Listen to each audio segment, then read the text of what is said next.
세상엔 여러가지 괴담들이 많지만 괴담은 실화와는 정반대의 개념으로 보고 있습니다. 오늘의 이야기는 절대 그 흉가에 가지 마세요 라는 제목으로 한 구독자분이 보내주신 사연입니다. 무서운 이야기 시작합니다. 저는 예전에 인터넷 방송으로 흉가 탐험 컨텐츠를 기획했었습니다. 물론 이미 이쪽으로 자리를 크게 잡으신 분들이 계시기 때문에 대부분 그쪽 채널로 가지 저 같은 학고 채널은 보지도 않더라고요.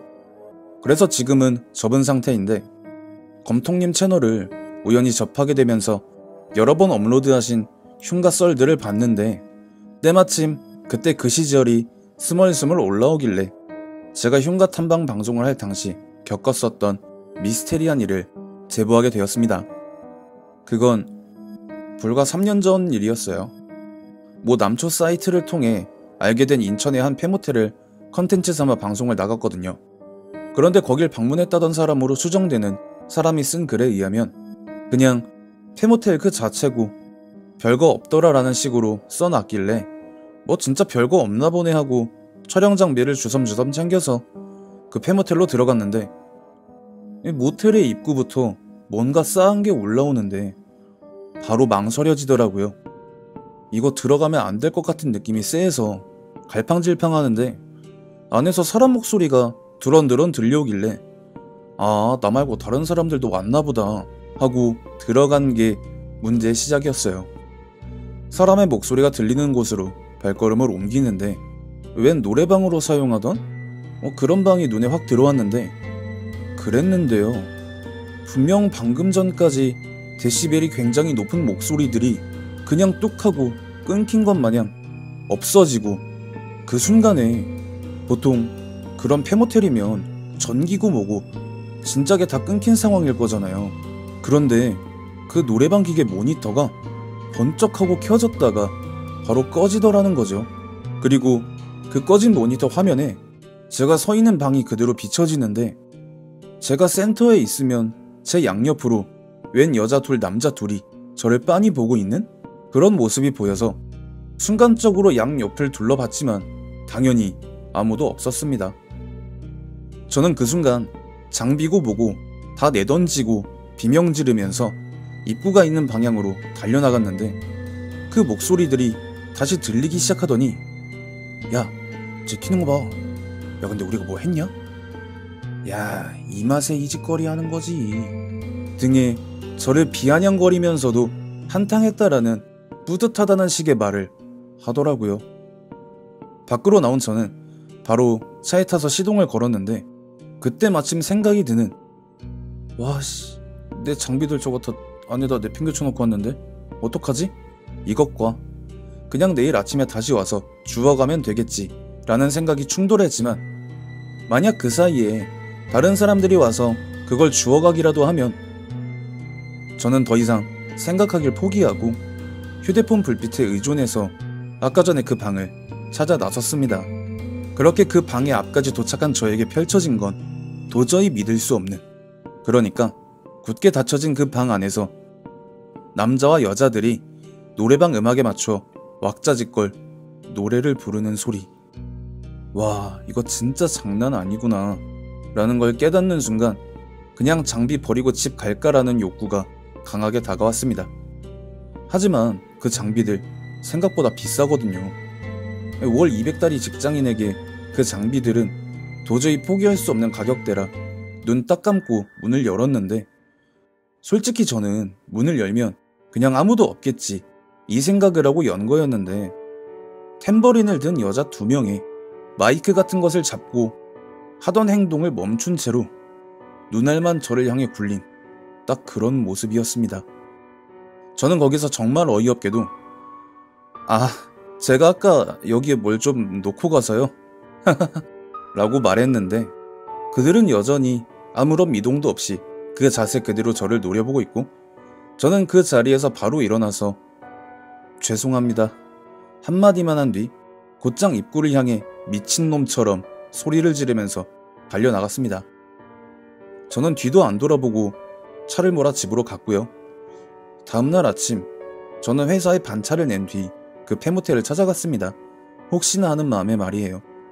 그런데 그 모텔의 입구 바로 앞에 제가 던져놓고 간 장비들이 가지런히 정리된 상태로 놓여져 있는 겁니다. 저는 그걸 보자마자 이게 왜... 일단 그걸 어제 그 귀신이던 아니면 그 사이에 방문한 탐방객이던 어쨌든 박살을 안 내고 가져가지도 않고 가지런히 정리를 해둔 거잖아요. 저는 모텔의 객실 쪽을 향해 2번 정도 90도로 허리를 꺾어서 감사합니다라고 인사를 하고는 그대로 차에 올라타서 그 모텔을 벗어났습니다. 집에 도착한 저는 혹시나 해서 제 장비들을 재생시켜봤지만 녹화된 건 그냥 호들갑을 떠는 제 모습들 뿐이었네요.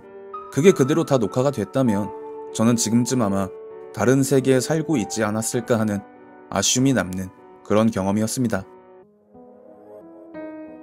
세상엔 여러가지 괴담들이 많지만 괴담은 실제로 겪은 이야기와는 정반대의 개념으로 보고 있습니다. 오늘의 이야기는 과거 15년 전쯤 인터넷에 떠돌아다녔던 일본의 한 흉가에 관련된 이야기로 글쓴이가 일본 유학 시절 겪은 일이라고 합니다. 무서운 이야기 시작합니다. 게시판엔 처음 글을 쓰는 것 같네. 나는 현재 한 아이의 아버지인 27살의 평범한 회사원이야. 일단 나는 한국과 일본 두 국가의 국적을 가진 복수 국적자라 대학을 일본에서 나왔어. 그리고 거주했던 곳은 대학과 가까운 지역인 사이타마현인데 아마 대부분 일본 여행을 자주 다닌 분들이라면 잘 알 거라고 생각해. 일단 사이타마현 자체가 도쿄도와 굉장히 가깝기 때문에 한적한 시골 마을이라고 생각을 잘 안 하는 것 같던데 완전히 깡시골까진 아니더라도 어느 정도 전남이나 경남권의 시골 마을 정도로 생각을 하면 될 것 같아. 때는 내가 대학 2학년 시절이었어. 같은 학부의 동기들끼리 뭘 은밀하게 속닥거리길래 나도 한번 들어볼까 하고 꼽사리를 껴서 들었는데 그 주 주말에 다같이 어딜 가기로 했다는 거야. 그곳은 사이타마현 외곽 끝자락에 있다는 웬 흉가인데 거기 근처 공터에 텐트를 치고 담력시험 같은 걸 한다고 하길래 나도 원래 그런 쪽에 관심도 많고 했어서 나도 같이 가도 되냐고 하니까 다들 미심쩍어 하는 눈치로 알겠다고나 하더라. 나는 이제 당시 여친에게 이 사실을 얘기했는데 여친이 정말 불같이 화를 내면서 절대 그런 곳엔 가는 게 아니라고 거기 따라가면 두 번 다신 날 보지 않겠다고 길길이 뛰는 거야. 여친의 집안이 무녀 집안, 그러니까 우리나라로 치면 무속인 집안이었거든. 그렇게 여친의 성화를 겨우겨우 무마하고 그냥 같이 가는 것 뿐이지 그 흉가 안엔 절대 발을 들이지 않겠다고 철석같이 약속하고는 그 주 주말 준비된 봉고 트럭에 몸을 싣고 그 흉가로 출발했어. 가는 인원은 총 8명으로 학부 동기들과 내가 사는 자취방에서 그 흉가까진 그렇게 거리가 멀지 않았기 때문에 출발한 지 약 30여 분 만에 바로 도착을 했는데 탐사 인원 중에는 그러니까 내 여친과는 다른 그 친구가 전혀 무속인이라고 생각하지 못했던 그런 친구가 있었는데 얘가 그 흉가 근처에 가니까 갑자기 헛구역질 증세를 보이더니 근처 전봇대를 부여잡고 그대로 모든 걸 개워내기 시작하는 거야. 거기서 일단 다같이 이게 뭔 상황인가 싶어서 걔 중엔 그냥 돌아갈까 하는 녀석도 있었고 그렇게 모든 걸 다 개워낸 건지 거친 숨을 쉬던 그 무속인 녀석이 대뜸 야, 내가 멀리서 그 집을 봤는데 야, 그 집 지붕 위에 영가 수십 명이 올라가서 우릴 계속 째려보더라. 저기는 진짜 보통 흉가가 아니니까 안 될 것 같다 생각이 들면 얼른 돌아가 라고 말을 하니 방금 전 돌아갈까 하던 녀석이 먼저 차에 올라탔고 그 다음 카메라 설치조에 속해 있던 여자애 1명 그리고 실제 탐사조 1명까지 총 3명이 돌아갔어. 그러자 결국 텐트조였던 내가 카메라 팀으로 급조되는 상황이 벌어졌는데 솔직히 나는 정말 들어가고 싶지 않았거든. 여자친구도 그 흉가에 대해 안다면서 가면 10중 8구는 반병신되거나 실종되는 결과를 보여주는 곳이라고 왜 그런 곳을 가려고 하느냐면서 날 뜯어 말렸었어. 그래서 나는 절대 들어가지 않겠다고 호언장담을 한 거였고 난 그래서 같이 간 녀석들에게 상황을 설명했지만 돌아오는 건 싸늘한 시선과 그럼 돌아가던가라는 퉁명스러운 답변뿐이었지. 그렇게 텐트 안에서 간단하게 저녁을 때운 뒤 해가 질 때까지 기다리려고 했는데 그 무속인 녀석이 한다는 말은 지금 들어가도 미쳐버릴 텐데 뭘 저녁까지 가냐고, 카메라 설치할 거면 지금 빨리빨리 갔다 오는 게 좋을 거라고 섬뜩하게 말을 하는 거야. 일단 뭐 그렇다고 하니 나와 한조가 된 여자애랑 그 흉가 안으로 들어갔는데 가정집이었다라기보단 규모가 조금 작은 여관 같은 느낌이었어. 목조 건물인데다가 심지어 오래되기까지 한 건지 바닥이 꺼진 곳도 많고 천장에 내려앉을랑 말랑한 데도 많아서 조심조심 확인해가면서 카메라 설치하고 나오는데 그 무속인 녀석이 날 손가락으로 가리키면서 야, 너 그 등 뒤에 뭘 달고 나온 거야? 안에 들어가서 뭔 짓 했어?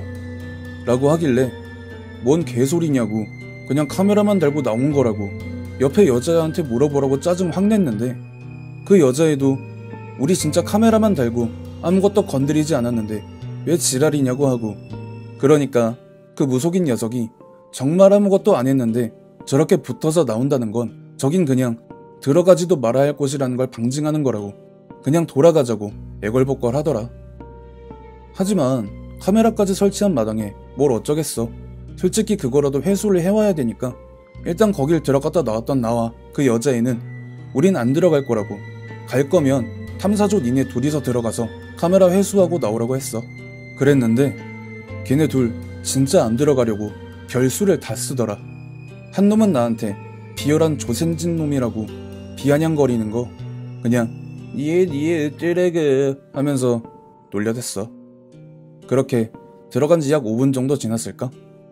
걔네 중에 나한테 조센진이라고 어쩌고 한 놈만 눈물하고 콧물을 다 흘려가면서 바닥에 뒹굴면서 나오는데 막 엄마 찾고 난리도 아닌 거야. 그래서 걔한테 다른 놈은 어디다가 버려두고 왔냐고 물어봤는데 기억이 전혀 나지 않는데 어디서 헤어지게 된 건지 자기가 어디쯤에 있다가 밖으로 나온 건지 그렇게 막 난리치는 놈 겨우겨우 진정시켜놓고 있는데 그 흉가 지붕 위에서 끼익끼익 하는 거, 그 소리 있잖아. 무너지기 직전에 나무가 삐그덕거리는 그런 소리, 그런 게 들리길래 다같이 그 집 지붕을 보는데 같이 들어갔다가 아직 안 나왔던 그 놈이 어떻게 거기로 올라가서 이 집은 살아있어! 살아있다고! 를 외치면서 그대로 바닥에 떨어졌어. 정확히는 투신을 한 거라고 봐야 되고, 일단 다같이 놀라서 그 집 앞마당으로 들어갔는데 무속인 놈이 갑자기 길을 틀어막으면서 잠깐 기다리라고, 그 집 입구 앞에서 웬 여자애 하나가 절대 들어오지 말라고 막 말리는 듯한 모습을 보인다고. 아니, 같이 온 학부생이 3층 높이서 떨어졌고 죽어가고 있을지도 모르는데 그게 웬 개소리냐고. 그놈 쳐내고 그 조센진이라고 했던 놈하고 나하고 마당에 들어섰는데 분명히 이 집은 살아있는 집이다 하고 뛰어내린 그놈이 없는 거야. 아니, 애초에 진짜 그놈이 떨어지긴 한 걸까 싶을 정도로 그 자리가 너무 깨끗했어. 그제서야 그 무속인 놈이 말한 게 얼추 상황이 유추가 되더라. 다같이 그 집의 무수한 영가들의 농간에 그대로 속아 넘어간 거지. 정확히는 흘렸다고 봐야 되는 거겠고. 근데 갑자기 나한테 조센진이라고 했던, 아니 그냥 걔를 A라고 할게. A가 친구가 자기를 입구에서 부르고 있다면서 가서 데리고 온다고 하는 거야. 내 눈엔 그 집 문 앞엔 아무것도 없었는데 말이야. 나는 걔를 억지로 붙잡으면서 뭔 씹소리를 하고 있냐고. 저기에 아무도 없다고. 그런데 얘가 무슨 약을 한 사람처럼 동공이 풀려서 초점 없는 눈을 하고는 부르고 있어. 부르고 있어. 부르고 있어. 이 말을 반복하면서 나를 뿌리치려고 하더라. 와, 이거 도대체 뭔가 하고 있는데 그때 우리 텐트 있는 쪽에 웬 오토바이 하나가 멈추는 소리가 났어. 그리고 얼마 안 지나서 내 여친이 무복 같은 걸 입고 막 불이 나게 달려와서는 날 툭 찌르보면서 안 들어간다며 하길래 나는 안 들어간 거 맞지 않냐고 반박하고 싶었지만 그 표정이 너무 무서워서 아무 말도 하지 못했어. 그때 그 여친이 문 앞에 있는 흙바닥에 막 무언가를 그리기 시작했고, 다 그리고 나서 합장을 하면서 손에 들고 온 노란 천하고 빨간 천을 막 흔드는데 갑자기 그 집 안에서 아까 안 나온 그 녀석의 비명소리가 들리는 거야. 그것도 엄청나게 고통스러워하는 그런 비명소리 말이야. 그러자 여친이 그 무속인 녀석에게 네가 가서 데리고 나와 라고 했고, 그 녀석은 진짜 가기 싫은데 하면서 엉거주춤 그 집으로 들어갔어. 10분 정도 지나니까 웬 거적대기 차림으로 변한 무속인 녀석이 그놈을 데리고 나와서 막 헉헉거리다가 진정하고 말을 하는 게, 무슨 객실같이 생긴 방 안에 얘가 대자로 뻗어서 누워있는데 웬 늙은 여자 셋하고 젊은 여자 셋이 칼이랑 가위 같은 걸로 얘를 쿡쿡, 그러니까 죽이려고 하는 게 아니라 장난치면서 키득거리고 있었대. 그리고 그 배 위에는 웬 꼬마 남자애가 널뛰기라도 하는 마냥 쉴 새 없이 뛰고 있었다고 해. 그 말을 들은 당시 내 여친이 그것들은 그저 빙산의 일각이라고, 만약에 내가 조금만 더 늦게 왔으면 얘는 그것들한테 끌려갔을 거라고 하면서 카메라는 그냥 갖다 버렸다 생각하고 빨리 짐 다 챙겨서 여길 빠져나가야 한다고 했어. 그것들에 중간 부습격 정도 되는 군인 귀신이 막 그 집에서 나와서 허리에 찬 칼을 빼들고 우리를 노려보고 있다고 하는 거야. 아니, 그런 놈이 중간 보스 수준이면 혀를 내두르면서 그곳을 벗어나고 나서 2주 정도가 흘렀는데, 그 해코지를 당한 녀석을 B라고 하면 B가 어느 날부터 출석을 하지 않고 있더라는 거야. 들려오는 소문에 의하면 정신병원에 입원했다고도 하고, 그래서 방과 후에 녀석에 대해서 수소문을 한 끝에 알게 된 이야기가 있어. 일단 B는 그 흉가에서 그 일을 겪고 난 이후부터 그냥 완전히 정신줄을 놔버렸대.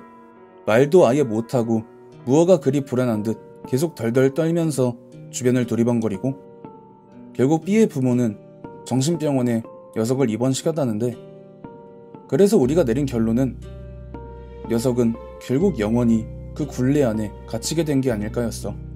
지금 이 글을 쓰는 걸 와이프한테 들켜서 급히 중단해야 하는 위기 상황에 왔어. 멈크보다 무섭다는 와이프 크리티컬이거든. 왜 재수없게 그때 일을 꺼내냐면서 말이야.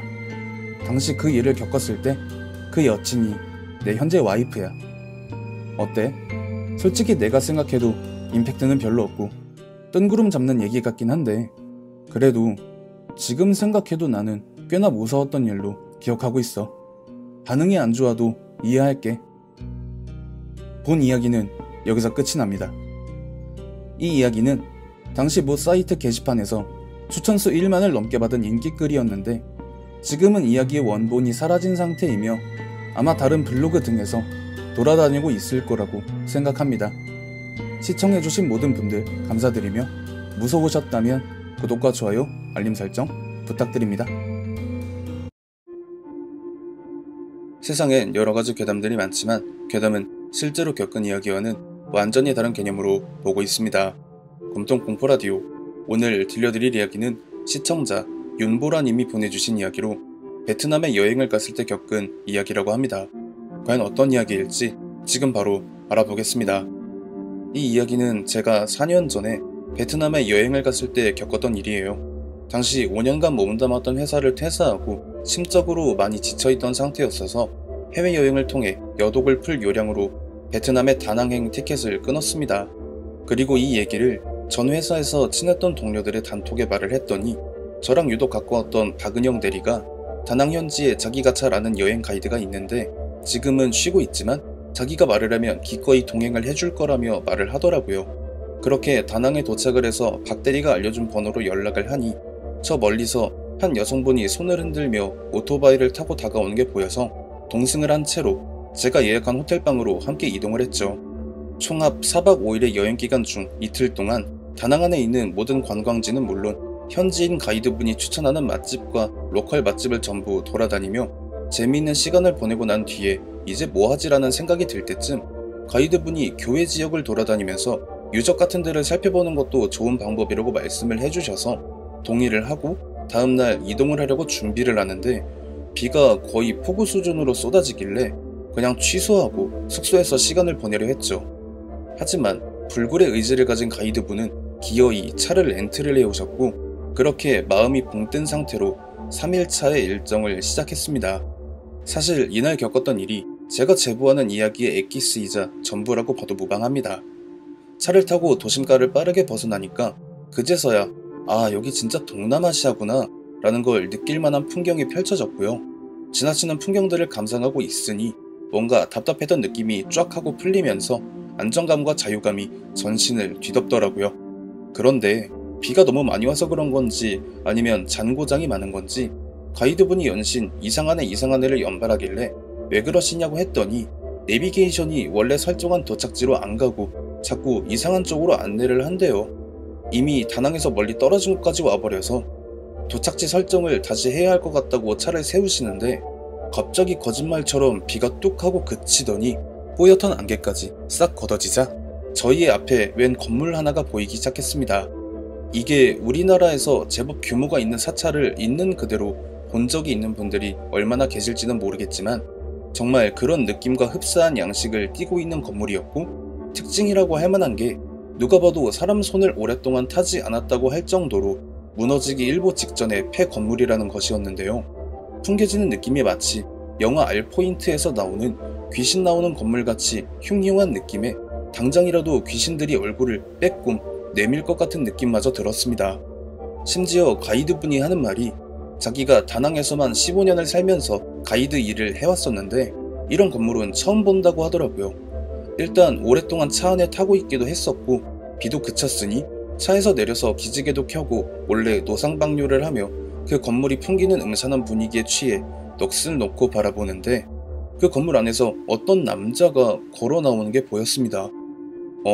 이 사원에 승려분들이 거주를 하시나 보네요. 가이드분이 그 남자를 보며 이렇게 말을 하는데 제 눈으로 볼 땐 그 남자의 걸음걸이가 좌우로 심하게 기울어서 엉성하게 걷는 모습으로만 보였거든요. 누가 봐도 사람 같지가 않았고 심지어는 걸어 나온다라기보단 제자리 걸음을 하고 있는 느낌이었어요. 그래서 저 일단 차에 타요.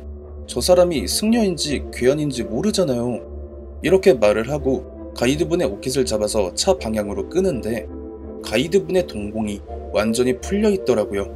뭔가에 홀린 사람처럼요. 그러다가 다시 사원 쪽을 봤는데 수상한 보폭으로 제자리 걸음을 하던 남자가 안 보여서 대략적인 분위기에 홀려서 헛것을 봤나 보다 이런 생각이 드는 저와 달리 가이드분이 갑자기 저는 여행 가이드고요. 옆에 계신 분은 한국분이신데 여행을 오셨습니다. 승려분들이 거주하실 줄은 몰랐습니다. 이렇게 말을 하니까 괜히 소름이 쫙 하고 돋는 거예요.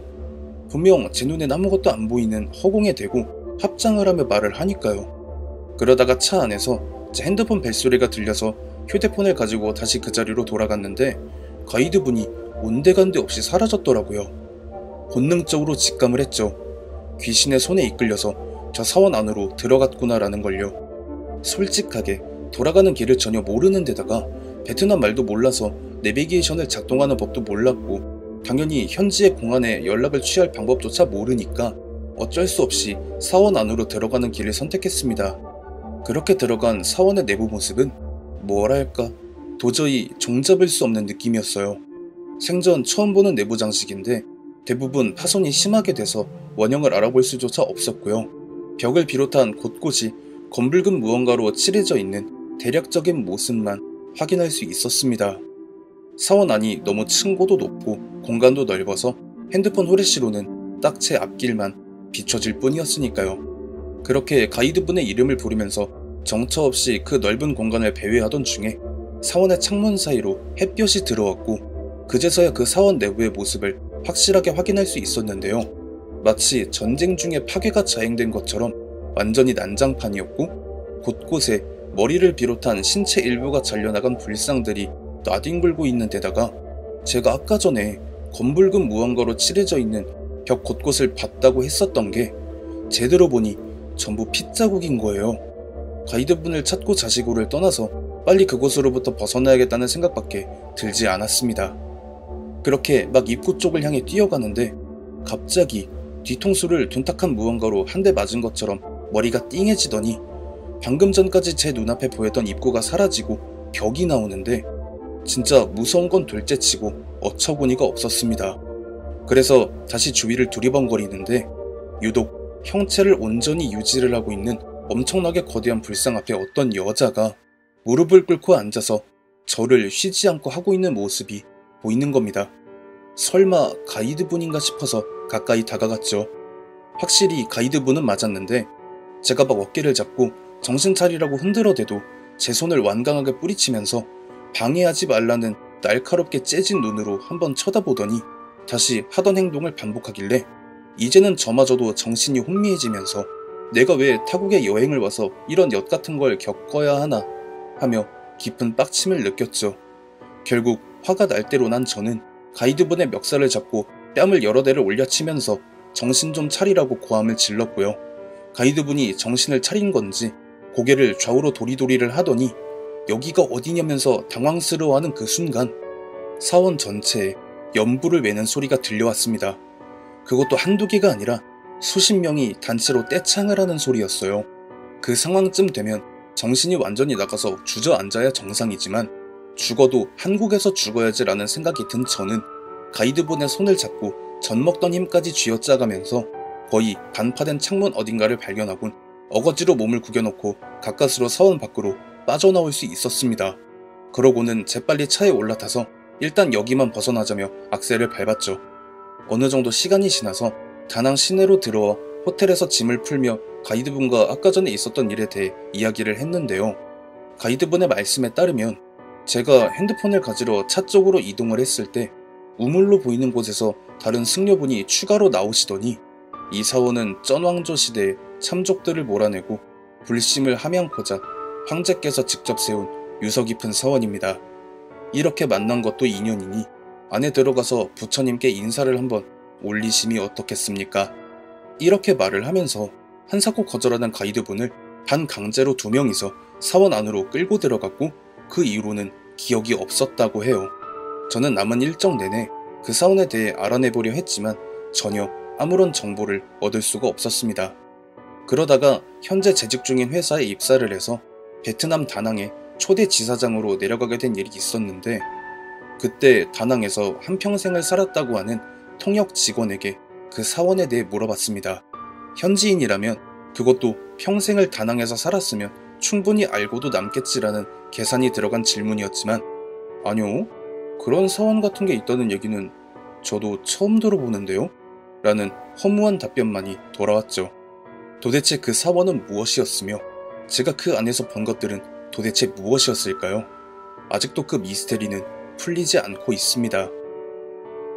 무언가에 작정하고 홀려서 시간과 공간을 넘어 다른 차원에 다녀왔다는 후일담들을 곳곳에서 어렵지 않게 볼 수 있죠. 하지만 대부분이 자국 내에서 경험한 일이며 타국에 들렀을 때나 여행을 하는 중에 겪었다는 후일담은 본 적이 없었는데 이번에 윤보라님께서 제보해주신 이 이야기를 통해 색다른 후일담을 접하게 된 것 같네요. 시청해주신 모든 분들 감사드리며 구독과 좋아요 알림 설정 부탁드립니다. 세상엔 여러가지 괴담들이 많지만 괴담은 실제로 겪은 이야기와는 완전히 다른 개념으로 보고 있습니다. 검통 공포라디오 오늘 들려드릴 이야기는 시청자 혁이 아빠님이 보내주신 이야기로 번개 만남을 통해 흉가에 가셨을 때 겪은 이야기라고 합니다. 혁이 아빠님은 이전에도 몇 번 제 채널에 사연을 보내주셨었는데요. 요즘엔 성행하지 않지만 과거엔 번개 만남이라고 해서 채팅을 통해 만난 사람들과 즉석에서 흉가 탐방을 하셨었고 그 이야기들을 제보를 해오셨었던 분입니다. 과연 어떤 일을 겪으셨을지 지금 바로 알아보겠습니다. 예전에 검통님께서 영덕 흉가에 직접 다녀오셨었던 이야기를 최근에 리메이크 영상으로 보게 됐어요. 엄밀히 말하자면 검통님께서 가셨던 영덕 흉가는 실제로 그곳에 귀신이 있는지는 모르겠지만 확실한 건 인터넷으로 인해 만들어진 흉가라고 할 수 있는 곳이고요. 제가 그날 번개 만남으로 갔었던 그 흉가가 실제로 영덕 토박이 분들이 말씀하시는 진짜 하얀 지붕의 영덕 흉가가 맞을 겁니다. 그때 만남에 나왔었던 사람들을 기억나는 대로 나열을 하자면 간호대생이었던 C양과 그 전에 저와 곤지암 남양정신병원에 동행을 했었던 A군, 그리고 펫샵을 운영하던 B누나, 그리고 저까지 총 4명이었습니다. 특이한 건 C양과 B누나가 귀신을 보는 영안을 가진 사람들이었던 기억이 있습니다. 그날 번개 만남으로 만나서 다방에서 같이 커피를 마신 뒤에 승합차로 같이 이동을 해서 진짜 하얀 지붕 영덕 흉가를 향해 여정을 떠났죠. 아실 분들은 아시겠지만 그 당시엔 지금처럼 내비게이션이 없어서 정말 지도 한 장만 들고 찾아야 했기 때문에 찾는데 거의 반나절 이상이 걸렸었어요. 그나마도 그 동네 토박이로 보이는 노인분들께 사정사정을 해서 그 흉가를 찾아낼 수 있었는데 B 누나가 그 흉가 앞에 서자마자 갑자기 구토를 하기 시작했습니다. B 누나는 C양처럼 영안만 있는 게 아니라 원래는 신을 받았어야 했지만 종교를 통해 억누르는 분이었어요. 그러니까 단순히 보기만 하는 게 아니라 재수 없으면 접신이 될 수도 있고 영가들의 감정도 느낄 수 있는 그런 사람이었던 거죠. 머리가 너무 아프다면서 여기에는 별의별 놈들이 다 있다고 그렇게 말을 합니다. 전쟁 때 군인들이 여기에 단체로 매장이 된 건지 학살을 당한 건지 군인 영가들이 수십 명이 눈에 불을 켜고 들어오지 못하게 막고 있다고 그렇게 말을 하면서도 그 군인들은 보초의 개념, 그러니까 초병들처럼 위병소에서 외부인이 영내로 들어오는 걸 막는 그런 역할을 하는 잡졸들 정도라고 말을 하셨었고, 그 흉가 내에서 모든 영가들의 꼭대기에 위치한 우두머리가 한 명이 있는데 여자인데 언제 살았었고 언제 죽었는지 가늠조차 안 될 정도로 옷차림이나 생김새나 자기가 평생 살면서 보고 느꼈던 그 어떤 영가들과도 비교가 불가능한 그런 영가라고 하시면서 굳이 여기를 들어가야겠냐고 손사래를 치시는 거죠.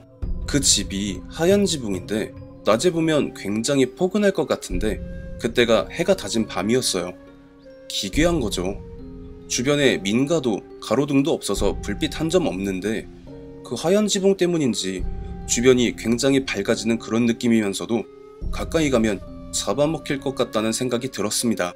그리고 C양이나 B 누나 역시도 필시 들어가면 우리를 잡아먹겠다는 의도를 강하게 내비쳤다고 해요. 뱀이 또아리를 트는 것처럼 아구를 쫙 하고 벌려서 들어와라 들어와라 이러고 있었다는 겁니다. 제가 처음 남양정신병원 이야기를 제보했을 때 당시 번개 만남으로 흉가를 가는 사람들이 반드시 지키는 불문율이 있다고 말씀을 드렸었을 거예요. 그 불문율을 모르시는 분들을 위해 간단히 설명을 하면 약식으로 흉가 안에 있는 영가들에게 제사를 지내주는 겁니다. 성의 표시도 하면서요. 잠시만 훑어보고 말썽 안 부리고 시끄럽게 안 하고 조용하게 있다 가겠습니다. 이렇게 하는 거였는데 상을 차려놓고 다같이 기도를 해도 그 군인 영가들이 비켜주질 않더래요. 그 의도가 절대 못 들어와 이런 게 아니라 제발 들어오지마 라는 의도였다고 B 누나가 설명을 해줬었고요. 2층 집이었고 제 기억으론 지하실이 딸려있고 메인 집 옆으로 창고로 보이는 건물이 몇 개가 있었는데 2층 집의 꼭대기, 그곳이 대장 역할을 하는 여자 영가가 거주를 하는 곳이고 군인 영가들의 거주지가 그 지하실에 수십 명 군인 영가들이 살을 부대끼고 살고 있고 나머지 그냥 중간 보스격 정도 되는 영가들은 각자 그 창고 건물에 살고 있대요. 그나마 다행인 게 중간 보스격들이 합심을 해서 대장 역할을 하는 여자 영가를 견제를 하고 있고 군인 영가들이 외부인의 침입을 경계하고 있기 때문에 그 흉가 안에서는 적절하게 힘의 균형이 잡혀 있어서 들어간다고 하더라도 손을 대거나 시끄럽게 굴지만 않으면 별일이 없을 거래요. 그런데 본인은 정말 못 들어가겠다고 B 누나가 말을 하니까 A군이 누나를 데리고 차 안에 있겠다고 해줘서 저랑 C양만 흉가 안으로 들어가기로 했습니다. 들어가지 말걸, 괜히 들어갔다는 생각이 들게 만들 줄은 몰랐죠. 2층 집을 먼저 보기로 하고 C양이 지하실은 그냥 들어가지 말자고 말을 하는데 그 이유가 왜 그랬냐 하면 요새 말로 입구 컷을 담당하는 군인 영가들의 장지 같은 곳이라 그곳을 들어가는 건 감히 그분들에게 큰 결례를 저지르는 행위라고 했거든요. 저도 군대를 전역한 사람이었고 전쟁통에 학살을 당해서 그곳에 안매장 같은 걸 당했다고 하면 어떻게 보면 호국 영령들이시잖아요. 저도 그러고 싶지는 않아서 그냥 같이 1층으로 바로 들어갔습니다. 들어가자마자 C양이 갑자기 두 눈을 크게 뜨더니 완전히 낚였다고 하는 겁니다. 그게 B 누나가 보기엔 힘의 균형추가 맞아 떨어진다고 보였는데 그 2층짜리 본집은 완전히 그 여자 영가의 아지트, 소위 말해 들어올 땐 니들 맘대로지만 나갈 땐 아니라고 그 영가가 계단을 반쯤 내려와서 그렇게 C양에게 말을 했다는 거죠. 물론 영가들은 산 사람에게 물리적인 영향력을 행사를 할 수는 없기 때문에 그런 거 다 필요 없이 볼 거 다 보고 나가도 상관이 없을 거다. 다만 저 우두머리 영가의 심기를 건드리지는 말자면서 정말 그 안에 있는 물건들 손도 안 대고 그냥 눈으로 보기만 하면서 방으로 보이는 곳 한 번씩 들어가 보고 말았죠. 그렇게 2층으로 제가 계단을 올라가려는데 갑자기 C양이 제 손을 잡고 끌어내리면서 안 된다고 말을 합니다. 2층은 만신급 정도를 데려오지 않으면 절대 올라갈 생각도 하면 안 되는 곳이라면서 저를 극구 말리길래 그래 그러자 하고 포기하고 도로 내려오는데 위에서 사람 말소리가 들리는 겁니다.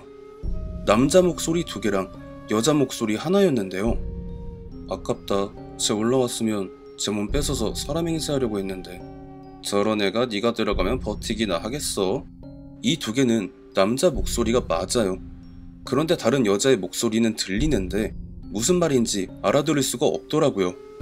중국어, 일본어, 영어, 우리나라 사람이면 사용하는 외국어가 딱 이 3가지 정도밖에 없는 게 일반적인데 제가 저 3개 국어를 할 줄 알아서 알아듣거든요.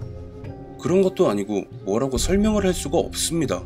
그런데 시양이 저를 보면서 여자 영가가 하는 말 못 알아듣는 게 당연하다고 말을 하더라고요. 그게 무슨 말이냐고 하니까 사람이 죽어서 영가가 되면 처음엔 사람일 때 사용하는 언어를 쓴다고 해요. 하지만 죽고 나서 굉장히 오랜 시간이 우리 기준으로 몇십 년 그런 게 아니라 몇백 년, 몇천 년 단위로 가면 영가들만이 사용하는 영적인 언어를 사용하기 때문에 사람이 그 말을 알아듣는 건 불가능하다고 합니다.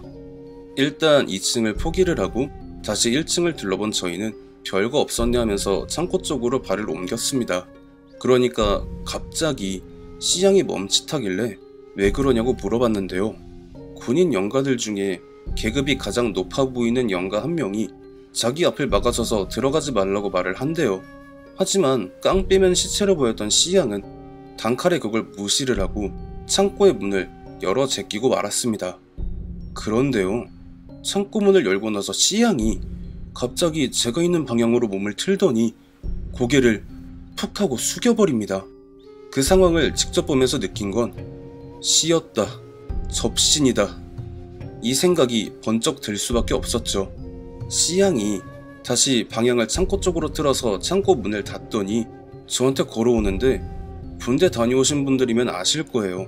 군인들이 군화를 신고 걷는 특유의 걸음걸이가 있잖아요. 그 걸음걸이로 저한테 오더니 전쟁이 끝나고 수십 년 동안 사람들이 이곳을 많이 찾아왔었는데 저 하얀 지붕 집에 2층에 올라갔던 사람들이나 방금 전 창고에 들어갔던 사람들은 반쯤 미쳐서 정신줄을 놨었다고 말을 하십니다. 얼른 이 여자 손잡고 이 자리를 황급히 벗어나야만 창고 안에 있는 붉은 짐승? 분명 그렇게 말을 하셨고요. 붉은 짐승이 쫓아오지 못할 거라고, 자기랑 자기 부하들이 그걸 막아줄 테니까 빨리 벗어나라고 말을 하시면서 다시 시양으로 돌아오더라고요. 저는 그분의 말에 따라 창고로 다시 들어가겠다는 시양을 공주님 안기로 안아서 그 흉가터로부터 황급하게 벗어나 차에 올라탔습니다. A군과 B 누나가 저한테 뭐라 말을 하던 간에 신경을 쓰지 않고 급하게 차를 밟아서 시내로 나왔죠. 그리고 그 일련의 이야기를 B 누나한테 했더니 그럴 줄 알았대요. 창고 안에 붉은 짐승이 있다고 말을 하셨다고, 그 영가분이? 이러면서 뭔가를 생각하듯이 있다가 갑자기 손가락을 튕기면서 아, 그럼 그 창고 안에 웅크리고 있던 애가 피를 뒤집어 쓴 게 아니었네? 라고 말을 합니다. 이어지는 말이 자기가 처음에 그 흉가 안에서 각자 서로를 견제하면서 힘의 균형이 맞춰졌다고 했던 게 착각을 한 것 같대요. 그냥 그 창고 전체를 붉은 짐승이라는 영가가 지배를 하고 있는 거고, 대장인 여자 영가가 그 붉은 짐승을 무서워해서 본집 밖으로 영향력을 행사를 할 수가 없었던 거였다고, 마치 아르키메데스처럼 뭔가를 발견했다는 표정으로 말을 했던 거였습니다. 그렇게 시내에서 저녁 식사를 하고 흩어진 그날의 번개 만남, 그리고 최근에 그 진짜 영덕 흉가가 어떻게 됐는지 수소문을 해봤는데요. 그 흉가 부지부터 그 일대 부지들이 아파트 단지가 됐대요. 그것도 그렇게 된 지가 7년 정도가 넘었다고 하니까 아마 찾을래야 찾을 수가 없겠죠. 다만 인터넷을 통해 알려진 10여 년 전 검통님이 가셨던 그 영덕 흉가는 가짜라는 거 알아주셨으면 좋겠습니다. 저도 혁이 아빠님 말씀처럼 뭐 늘봄가든이라던가 곤지암 남양 정신병원이라던가 하는 국내 유명 심령 스팟들은 사실 그런 곳에 대한 소문들이 입에서 입을 거치면서 MSG가 다량으로 첨가돼서 과장이 심하게 된 거라고 생각을 합니다. 물론 사람의 발길이 오랫동안 끊어진 채 방치되는 건물엔 사람이 아닌 다른 것들이 들어가서 그 자리를 메꾸기 때문에 그곳에서 영가를 목격했다라는 그런 이야기들만큼은 거짓이 아닐 거라고도 생각을 하고 있고요. 세상이 전부 거짓이면 얼마나 재미가 없을까. 보이는 건 보이는 것대로, 들리는 건 들리는 것대로 생각을 하고 살면 그만이지 않을까요? 시청해주신 모든 분들 감사드리며 구독과 좋아요 알림 설정 부탁드립니다.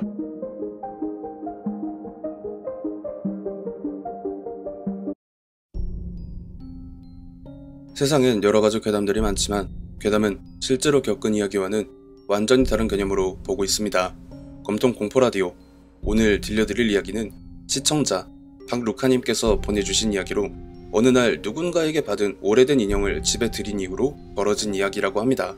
주제가 제법 흥미로운데요. 과연 어떤 이야기일지 지금 바로 알아보겠습니다.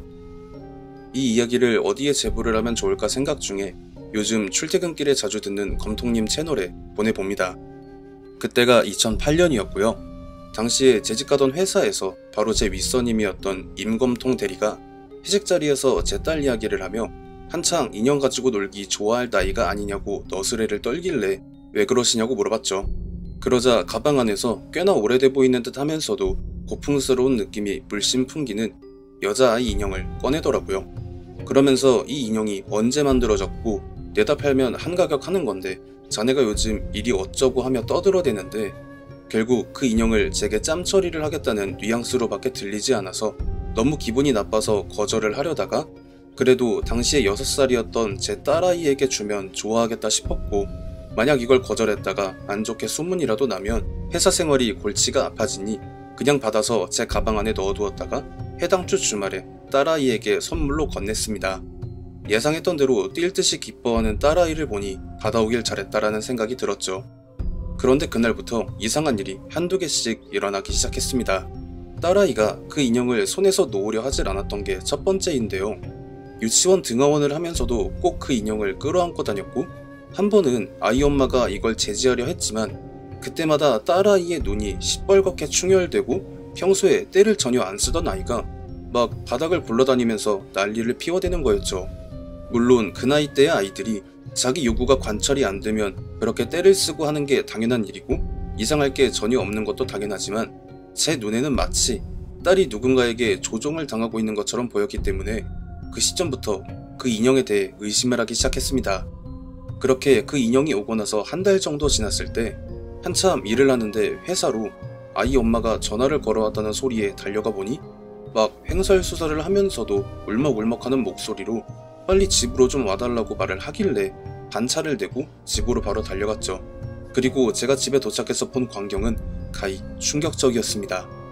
딸아이가 주방에서 쓰는 대가위를 집어들고 안방문을 연신 찢고 있는 모습이었기 때문이었죠. 저는 바로 딸아이한테서 가위를 빼앗고 안방의 문을 열었는데 아이 엄마의 팔에 자상이 길게 나서 피가 흐르는 상황을 보게 됐습니다. 더군다나 그 상황보다 더 황당한 건 고작 6살 난 아이의 입에서 온갖 쌍욕이 튀어나오고 있었다는 거였습니다. 이걸 도저히 글로 쓰기가 무서워서 몇 가지 단어들만 기억나는 대로 말씀을 드리자면 이 육실할 년, 똥물에 튀겨 죽일 년, 사탄의 악우 속에 들어갈 년. 제가 강제로 들쳐매고 있는 딸아이가 제 딸이 아닌 것 같았죠.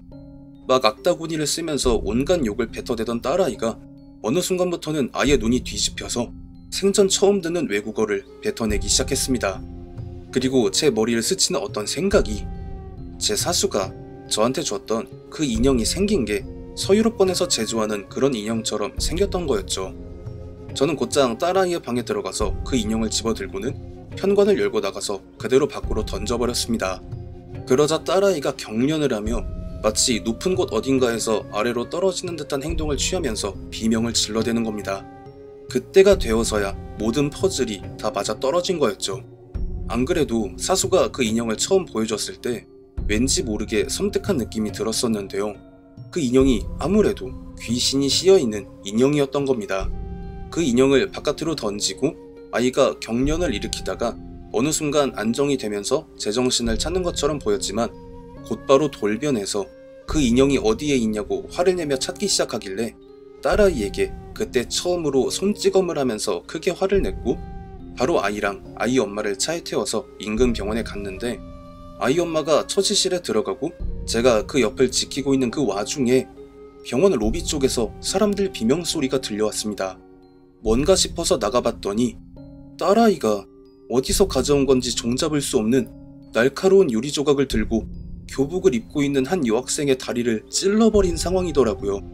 그러니까 그 인형에 씌어있던 그 잡종이 이제는 완전히 제 딸아이에게 들어섰음을 의미하는 상황으로 보였고, 아이 엄마한테 처치가 끝나면 저 여학생에게 부모님 연락처를 받고 집으로 먼저 가라고 이야기를 한 뒤에 박수무당을 하던 제 고향 친구에게 급하게 달려갔습니다.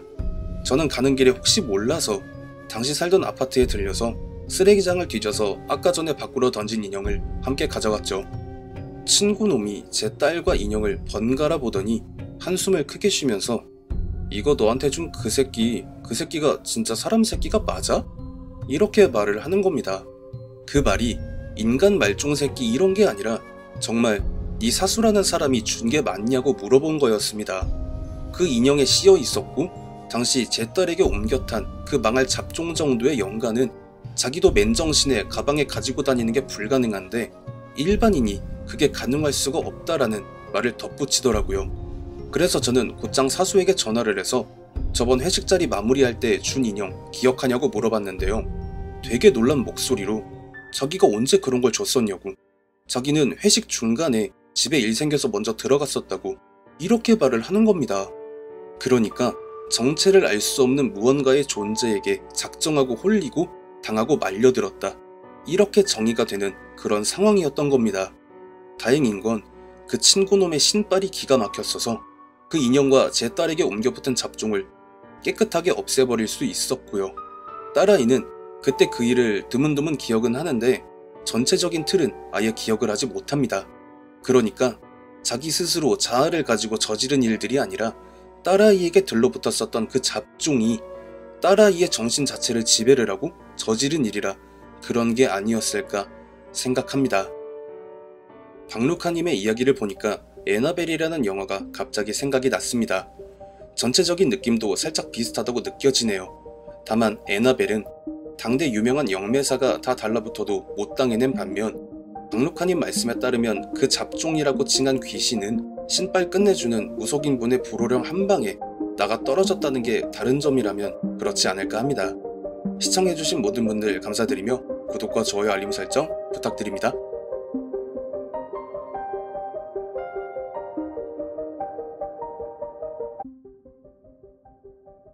실제로 겪은 실화를 바탕으로 한 검통공포라디오.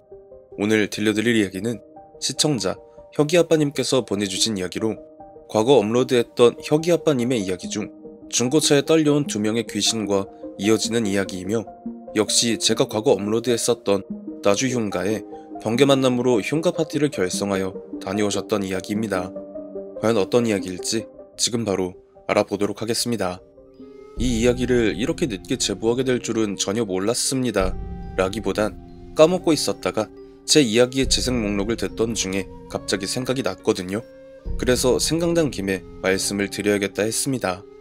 제가 당시 타고 다녔던 과거의 에마 6호란도를 중고차 시장에서 막 건져온 지 얼마 안 됐을 무렵, 퇴근 후에 방에서 뒹굴거리며 심심해하던 차에 번개 만남을 급하게 구하다가 딱 3명이 걸려들었죠. 처음엔 흉간이 뭐니 말을 하지 않고 거의 납치 비슷하게 가려는 계획을 가지고 혼자 낄낄거렸지만 희한하게 그런 사람들만 꼬였었던 건지 만남에 나온 3사람 전부 흉가 얘기를 꺼내며 화기애애한 분위기가 연출이 되니 들떠있던 제 심장은 어느새 차갑게 식어버렸고 김이 팍 새서 창밖만 보고 있었더랬습니다. 그러다가 모임에 나왔던 여자 2명 중 1명인 A양이 저에게 이렇게 말을 하더라고요. 사실 같이 나온 B양하고 자기가 일행인데 나주에 있는 흉가에 가려고 번개 만남 채팅을 기웃거렸지만 차를 가지고 있다는 사람을 계속 찾지 못하다가 제가 걸려든 거라고 하며 함께 갈 생각이 없냐는 말이었죠. 여기에 마지막 남자 일행인 오군 역시 자신도 같은 생각이라며 저를 끈질기게 설득했고, 결국 여기에 넘어간 저는 그들을 차에 태운 뒤 조수석에서 지도를 보며 방향키를 잡은 오군과 함께 이런저런 이야기를 하며 그 기억조차 하기 싫은 거지 같은 곳을 향해 출발했습니다. 그렇게 절반쯤 왔다는 생각이 들며 슬슬 피로감이 몰려올 때쯤 갑자기 여자 일행 중 1명인 B양이 외마디 비명을 지르면서 온몸을 바들바들 떨길래 갓길에 차를 세우고 무슨 일이냐고 물어봤고 그녀의 자초지종을 들어보니 대략 제 차를 다른 누군가가 운전을 하며 자신을 헤아려 했다는 요상한 꿈 같은 걸 꿨다고 하더라고요. 그래서 일단은 차를 세워둔 상태로 그녀를 오르고 달래며 진정을 시킨 뒤에 계속 함께 할 거냐고 물어봤죠. 그녀는 그래도 일단은 멀리 와버렸으니 다시 되돌아가면 자기 때문에 계획이 틀어지는 게 아니냐며 가겠다고 했습니다. 이게 참... 그때 그냥 차를 돌려서 돌아갔어야 했는데 그때 왜 그런 그녀의 결정을 받아들였었는지 후회가 돼요. 이번 이야기의 메인 빌런은 사실 나주 흉가의 귀신이라기보단 삐양이었거든요. 저는 분위기를 바꾸고자 각자 한 사람씩 잘하는 노래를 부르자고 제안하며 다운되어 있던 분위기를 억지 춘향으로 띄웠고요. 그렇게 2시간을 더 달려서 나주에 도착을 했고 근처에 문이 열린 밥집을 찾아 식사를 마친 다음 본격적으로 그날의 계획을 정비했습니다. 사실 계획이랄 것도 없었던 게 당시 번개만남으로 흉가를 다니던 사람들 사이에 정설로 여겨지던 불문율을 어기지 않을 것과 최대한 조용히 다녀오자가 전부였거든요. 어느 정도 준비가 완료되었다고 생각한 파티원들과 저는 주민분들의 시선을 은밀하게 피해가며 문제의 그곳에 도착했습니다. 그리고 모두가 그 앞에서 얼어붙을 수밖에 없었죠. 제가 보내드리는 이야기들마다 각각의 시간의 편차가 존재하기는 하지만 아마 그때까지 겪어본 그 어떤 흉가들도 감히 그곳에 갖다 비벼볼 수 있는 수준들이 아니라는 판단이 먼저 섰습니다. 가까이 가서 보고 있는 것도 아니고 멀리서 달빛이 비춰서 외관만 겨우 보일 정도의 수준이었음에도 그 정도였거든요. 보통 흉가들이 낮에는 별거 없어 보이고 밤에 가야 진가가 발휘된다는 이야기들을 많이 하는데 그곳은 그런 잡소리는 일체 통하지 않을 거라는 생각이 들었습니다. 낮에 와도 바지에 지릴 것 같다는 생각이 들 정도로 심각하게 무서웠어요. 그렇게 모두가 10여 분 정도 아무 말도 없이 서로 얼굴만 스캔하며 침묵이 유지되던 중에 A양과 오군이 제 뒤로 서면서 거의 울먹이다시피 하며 못 들어가겠다고 말을 하기에 저 역시 그래? 그냥 숙소 가서 술이나 먹자 이렇게 말을 하며 동조를 했죠. 그런데 왜 B양은 아무 말이 없지? 하고 주위를 둘러봤는데 B양이 온데간데 없이 사라졌더라고요. A양은 상황을 파악하자마자 화들짝 놀라서 B양에게 전화를 걸었는데 그 전화 벨소리가 당시 저희가 서 있었던 지점으로부터 상당히 떨어진 앞쪽에서 들려오고 있었기에 그 상황이 더더욱 공포스러울 수밖에 없었습니다. 저희 셋이 얼타고 덜덜 떨고 있는 사이에 B양 혼자 그곳으로 걸어갔다는 말이 되는 것이었으니까요.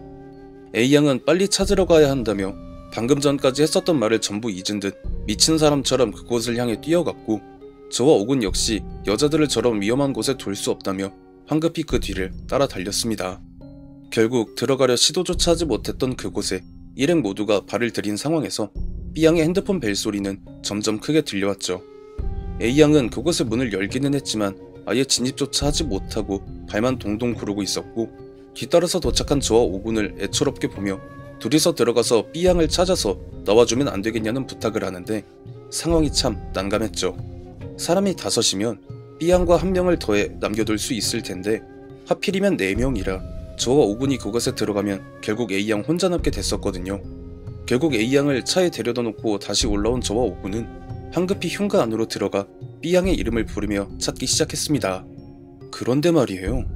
그 흉가가 층이 높다거나 규모가 그렇게 넓고 하지가 않아서 찾는다면 금방 찾을 줄 알았는데 한번 갔던 데를 또 가고 했는데도 B양의 머리카락 한 올조차 발견을 하지 못하는 상황이 지속이 되니까 설마 얘가 차 있는 데로 돌아갔나 싶어 A양에게 전화를 했더니 A양은 전혀 그런 일이 없다며 울먹이기만 하더라고요.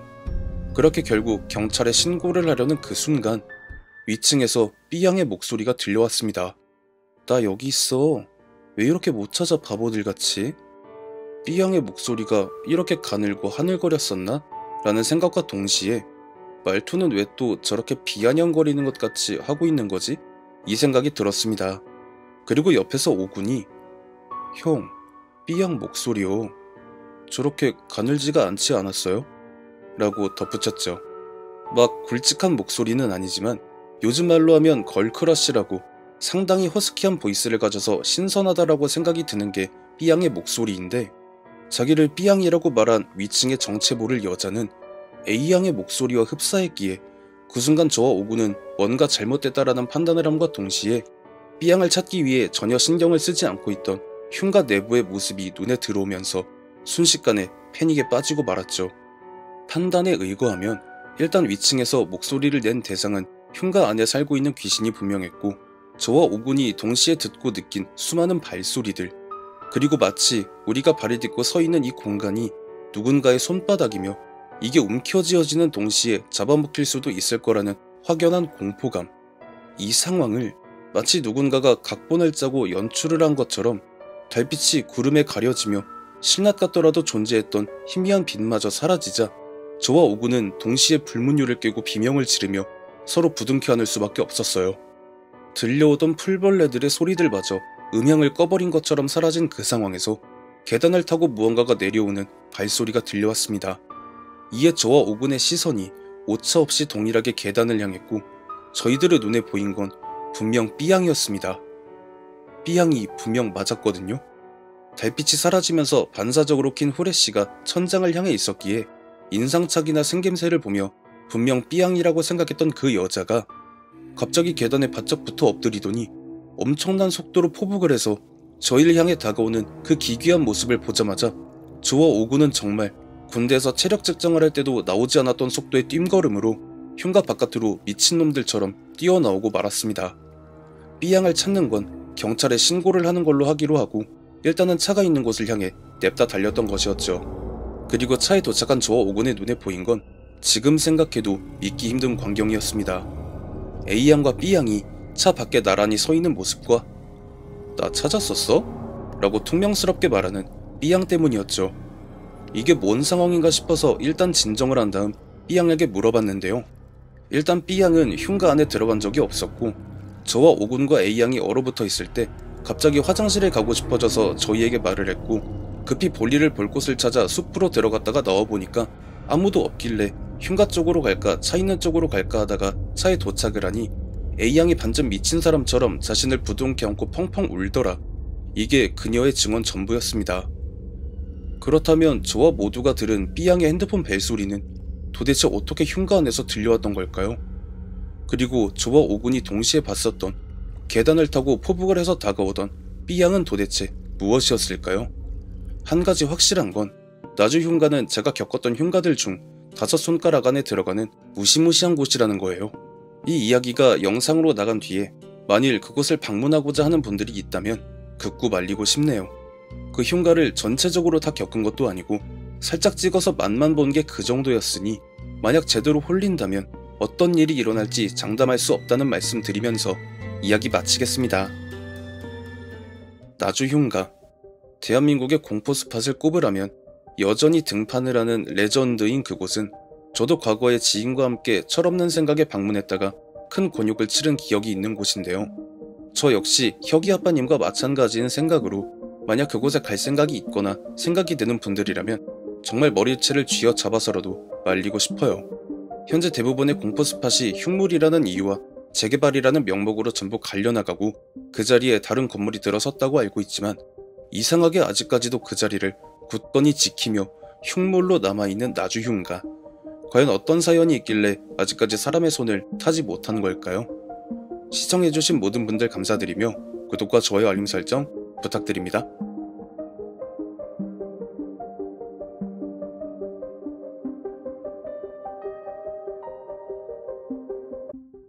실제로 겪은 실화를 바탕으로 한 검통 공포라디오. 오늘 들려드릴 이야기는 시청자 로맨틱톨링님께서 보내주신 이야기로 한때 구마사제로 사역을 하던 당시 겪었던 일이라고 하며 그 일로 인해 구마사제는 물론 신부직을 내려놓으셨다고 합니다. 도대체 어떤 일을 겪으셨기에 평생의 업을 내려놓으실 수밖에 없었는지 지금 바로 알아보도록 하겠습니다. 구마사제라는 단어 자체도 민간에서 만들어진 단어이지 그들 스스로 그렇게 부르지는 않지만 이러한 부분에 대해선 제 아무리 현역이 아닐지라도 보안을 지켜야 하기 때문에 본 이야기에선 구마사제라는 단어를 사용하도록 하겠습니다. 그때가 대략 16년 전 이맘때쯤이었던 걸로 기억을 하고 있는데요. 보통의 구마사제들은 스스로 구마사제라는 신분을 대외적으로 노출을 하지 않고 여타 신부님들처럼 교회에서 사역을 합니다. 저 역시 그런 사람들 중 하나였고 그날 미사가 끝난 뒤 제게 면담 요청을 해오신 한 신도님을 만났는데요. 사연인 즉 얼마 전 새롭게 이사를 간 집에서 신도님 본인은 물론 가족 전체가 형언할 수 없는 기이한 일에 휘말리며 불의의 사건 사고를 겪는 등 해서 처음엔 무속인을 찾아가 봤지만 제 아무리 한끗발한다는 사람도 그 집에 발을 들이자마자 기겁을 하며 도망갔을 뿐 그 어떤 해결책도 강구할 수 없었다고 하시더라고요.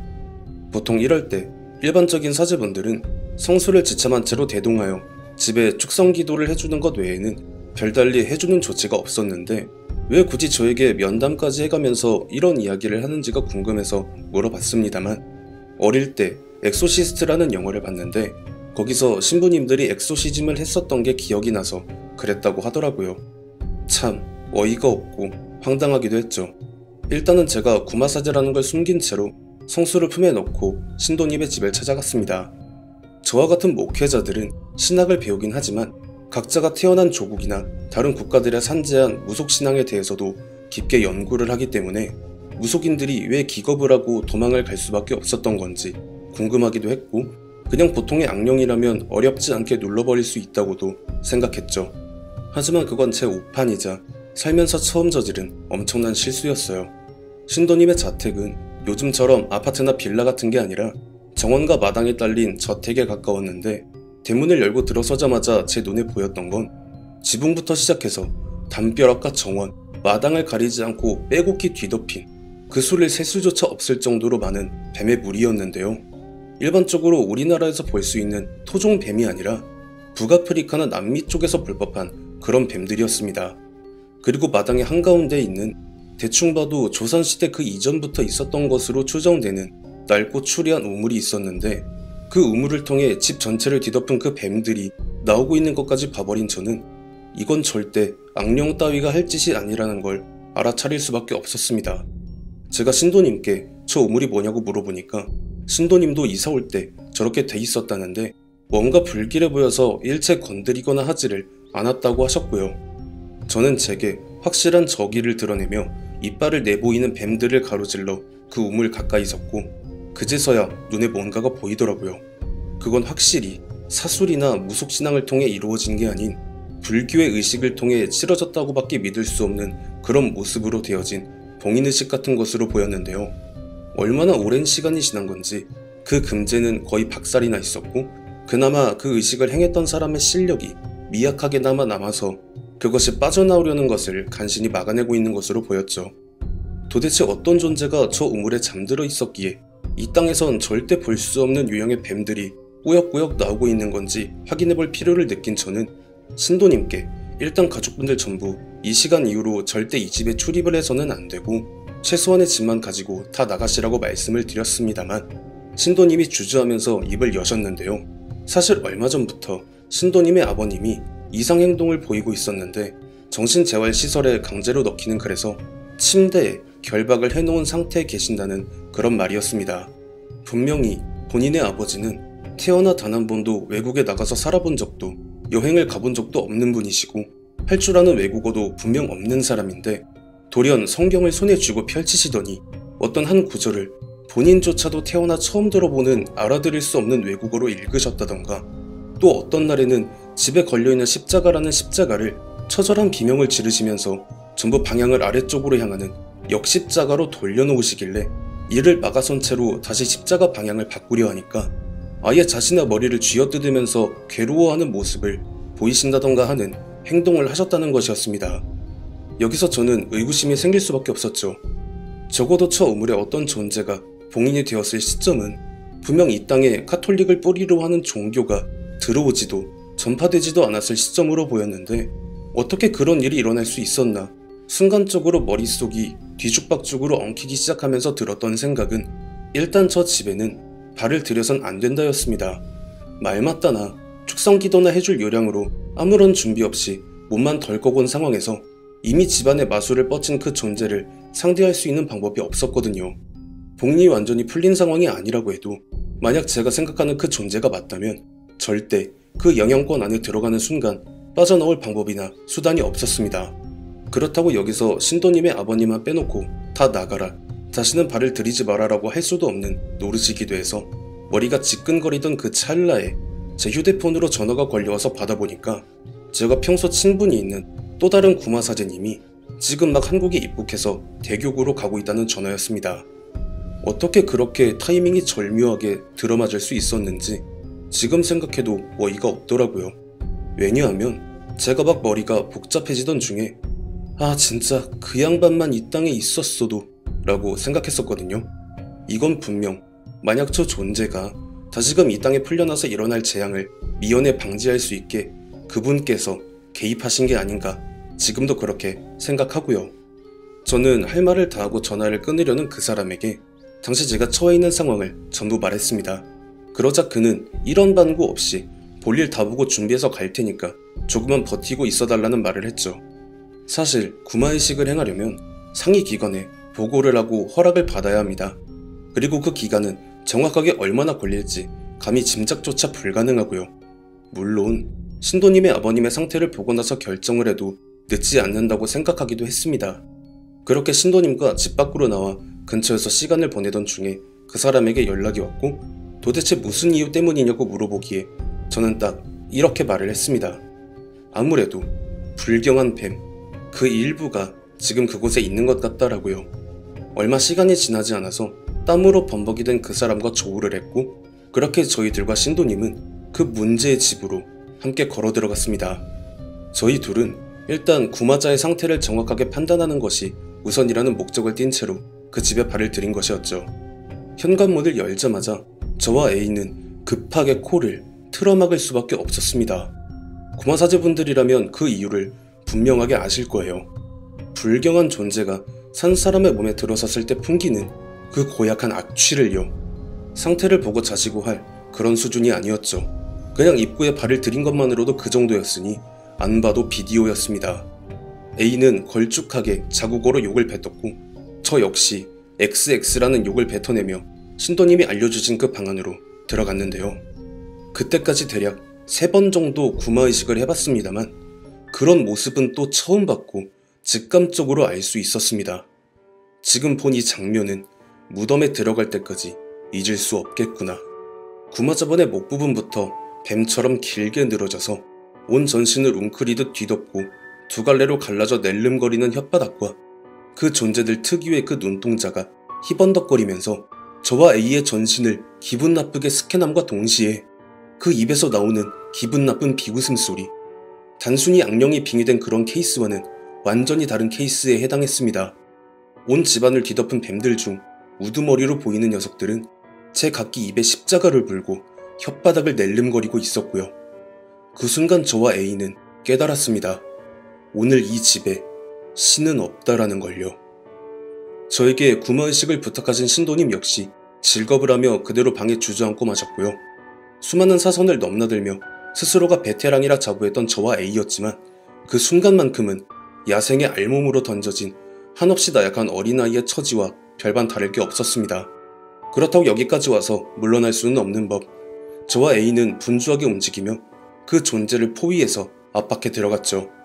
저는 분명 그 존재가 아직 봉인의식에서 완전하게 벗어난 상태가 아니라고 간주를 했고 A 역시 여지껏 경험해온 모든 고난과 비교해도 가히 준하는 것이 없을 정도로 강대하긴 하지만 상대할 만하다 라고 말하기도 했고요. 여기서 잠깐 아실만한 분들은 아실 겁니다. 구마의식, 즉 엑소시즘은 상위기관의 보고를 통해 허락을 받아야만 행할 수 있는데 너는 어떻게 그런 과정을 생략한 거냐고요. 또 촬영을 담당할 사람과 의료진은 어디에 내팽개 쳐두었냐고요. 그 건에 대한 이야기는 이야기의 마지막에서 풀어드리겠습니다. 저보다 경험이 훨씬 많은 A가 주도와의 의식을 집전했고 저는 그를 보좌하며 끝없이 저를 유혹하려 드는 그 존재에게 맞섰습니다. 정말 제 어린 시절을 함께 살아온 사람이 아니라면 절대 알 수 없는 그런 것들까지 쉴 새 없이 내뱉어가며 저를 옥죄려 드는 그 존재는 제가 알아들을 수 있는 언어를 제외하고도 먼 고대에 언젠가 사용했을 언어까지 동원해가며 같은 말을 반복해대더라고요. 심지어 두 개의 목소리로 하나는 저를, 다른 하나는 A를 향해 가수 아웃모 씨를 상회할 정도의 속도로 내뱉었습니다. 하지만 나름 실력 있는 구마사제 2명이 다굴빵을 놓는데 아직 자신의 힘조차 제대로 발휘를 하지 못하는 그 존재가 감당이 되겠습니까? 아주 쉴 새 없이 두들겨 맞으며 정신이 혼미해져가는 그 존재에게 A가 막타를 치려는 그 순간 마당 쪽에서 마치 대지 자체가 주저앉는 게 이런 느낌이 아닐까 싶은 느낌을 동반한 거대한 소리가 들렸고 방금 전까지만 해도 다구리를 맞으며 조금만 있으면 천국으로 승천할 것 같았던 그 존재는 어느새 원래 되어있던 속박에 저희가 이중으로 해놓은 속박까지 손도 대지 않고 풀어내며 침대 위로 올라섰습니다. 그리고 방금 전까지 의기양양해하던 A와 저는 말 그대로 절망감을 느끼며 일그러질 수밖에 없었습니다. 머리에 뿔이 돋아나고 검은 날개가 나오고 하는 그런 게 아니라 그냥 신도님의 아버님의 모습 그 자체에 검은 아지랑이 같은 연기가 전신에 휘감겨서 붉은 빛을 내며 타오르는 그런 모습이었습니다. 사실 저는 그런 존재가 자신의 모습을 고지곳대로 드러내 보이는 걸 그때 처음 봤고 A 역시 마찬가지였죠. 그냥 그 존재 자체만으로도 풍겨내는 위압감과 불경함에 말 그대로 압도당하는 느낌, 뭔지 짐작이 가시나요? 그 존재가 정말 많은 말을 쉬지 않고 뱉어냈었기 때문에 정확하게 어떤 말을 했었는지 전부 기억은 나지 않지만 분명 딱 한 가지는 기억이 납니다. 이건 믿으실 분은 믿으시고 안 믿으실 분은 그냥 웃어 넘기시길 바라겠습니다. 배를 타고 머나먼 이국의 땅으로 가던 상인의 몸을 빌렸다. 내가 있던 곳은 그놈들이 마술을 다 뻗쳐놔서 발을 디딜 곳이 없었다. 그래서 새로운 땅으로 가 그곳을 근거지로 삼으려 했는데 어떤 중놈이 나를 저 축축하고 더러운 곳에 파묻어버렸다. 잠깐의 방심으로 인한 실수였다. 그렇게 오랜 시간이 지나 그 금제로부터 자유로워졌으니 다시 내가 왔던 몸으로 돌아가려 한다. 그러니 여기서 더 이상 나를 대적하기를 그만둔다면 필히 살려주겠노라. 오랜 시간이 지났다. 어떤 중놈이 나를 그곳에 파묻어버렸다. 다시 내 몸으로 돌아가려 한다. 제가 처음 그 집의 마당에 발을 들여놓았을 때 했던 모든 짐작들이 다 맞아 떨어지는 셈이었죠. 그 존재들은 저희가 감히 생각할 수 없을 정도로 오랜 시간을 살아왔기에 그런 그의 입에서 오랜 시간이 지났다라는 말이 나온다는 건 최소한 저 우물이 지어졌던 시간대는 엄청나게 먼 과거였다는 것이었죠. 또 그 존재를 우물에 봉인시킨 사람은 그 당시 이 땅에 살고 있던 불교 신앙의 승려였을 공산이 크다는 말이었고 다시 내 몸으로 돌아가려 한다라는 말은 아마도 그 스스로가 제가 생각하는 존재의 일부분이라는 말도 되는 것이었죠. 살면서 많은 위기가 있었고 그때마다 무수히 많은 고민을 했었지만 그때만큼은 정말 많은 생각을 하게 되더라고요. 정말 나와 A가 목숨을 걸어서라도 이 존재를 막는다면 몰아내기는 할 수 있긴 한 걸까? 정말 가능할까? 라고요. 하지만 A는 저와는 달리 손에 쥐고 있는 십자가를 들고 그 존재에게 달려들었고 방금 전까지 그 위압감을 철철 흘리던 그 존재는 까무러치는 신음소리와 함께 그대로 침대에 엎어졌고 A는 저를 신경조차 쓰지 않는 듯 혼자서 구마의식을 다시금 진행하는 모습을 보였기에 저 역시 순간적으로 정신을 차리고 의식에 동참했습니다. 흡사, 중환자를 수술대에 올려놓고 사토를 벌이는 의료진의 입장이 된 것이나 마찬가지라고 생각하고 정말 처절하게 매달렸죠. 저희가 다시금 의식을 진행하자 신도님 역시 목에 걸고 계셨던 십자가를 꼭 움켜쥐시면서 주기도문을 외셨고요. 시간이 얼마나 지난 건지는 정확하게 알 수는 없었지만 처음 그 집에 들어갔던 시간이 오후 2시 정도였는데 바깥이 온통 어두워졌으니 대략으로도 7시간에서 8시간 정도는 좋게 지났다고 생각한 그 시점엔 그 존재는 신도님의 아버님으로부터 완전히 물러난 상황이었습니다. 저도 A도 살면서 이렇게 처절한 사토를 벌이는 날이 올 것이라고는 짐작조차 하지 못했지만 어찌됐든 간에 의식은 성공을 했던 거죠. 저와 A는 의식이 끝난 뒤에도 다음날 날이 밝을 때까지 남아서 집을 정화하는 의식과 신도님의 아버님에 대해 축성 기도를 해드렸습니다. 그리고 저희는 이러한 사실을 상위기관에 보고했죠. 구마사제는 저와 A까지 총 2명이었으며 촬영은 방에 설치된 CCTV를 통해 해결했고 의료진은 의뢰자인 신도님이 전문의로 대학병원에 근무를 하시던 분으로 의식에 처음부터 끝까지 함께했다는 증거자료까지 전부 제출을 했지만 안타깝게도 허가 없이 의식을 행한 것에 대한 처분은 저와 A에 대한 파문이었습니다. 저와 A가 그 집에 들어서면서 목도했던 그 상황을 상위기관의 사람들이 전부 다 와서 지켜봤다면 어떤 반응이었을까? 상당히 화가 많이 났죠. 당장 손을 쓰지 않으면 어떤 파장이 일어날지 감히 상상조차 할 수 없었던 그 상황에 당장 의식을 집전하지 않을 수 없다는 게 당연했는데도 말이에요. 하지만 이 카톨릭이라는 집단은 생각보다 아주 많이 보수적인 집단이라 그 어떤 해명을 해도 들어줄 생각조차 하지 않습니다. 다시 말하지만 저와 A는 스스로 사역을 그만둔 것이 아니라 정식 파문 절차를 통해 카톨릭 세계에서 쫓겨난 것입니다. 물론 이를 후회하거나 하지는 않아요. A도 저도 아직까지 마찬가지인 입장이고요. 자리를 지키기 위해 상황을 보고도 모른 척하는 건 그분을 믿고 사역하는 사람들에겐 절대 있을 수 없는 일이었으니까요. A는 크로아티아 국적을 가진 사람으로 그 일이 있은 이후로부터 현재까지 근 20년에 가까운 세월이 흘렀지만 종종 왕래하며 인연을 이어가고 있고 역시 그 신도님과도 쭉 연락을 이어가고 있습니다. 신도님의 아버님은 얼마 전 평화로운 노후를 보내시다가 영면에 드셨고요. 이야기는 여기서 마치겠습니다. 이번 이야기 같은 경우는 제 선에서 많은 부분을 잘라내고 편집 과정을 거쳤다는 말씀을 먼저 드리겠습니다. 아무래도 유튜브가 종교적인 부분에 대해 민감한 것도 있지만 구마사제를 하셨던 신부님의 신변 안전은 물론이며 어차피 제 채널에선 이런 자극적인 소재조차 화제거리가 될 리가 만무하겠지만 만약에 대비하는 것은 당연한 일이죠.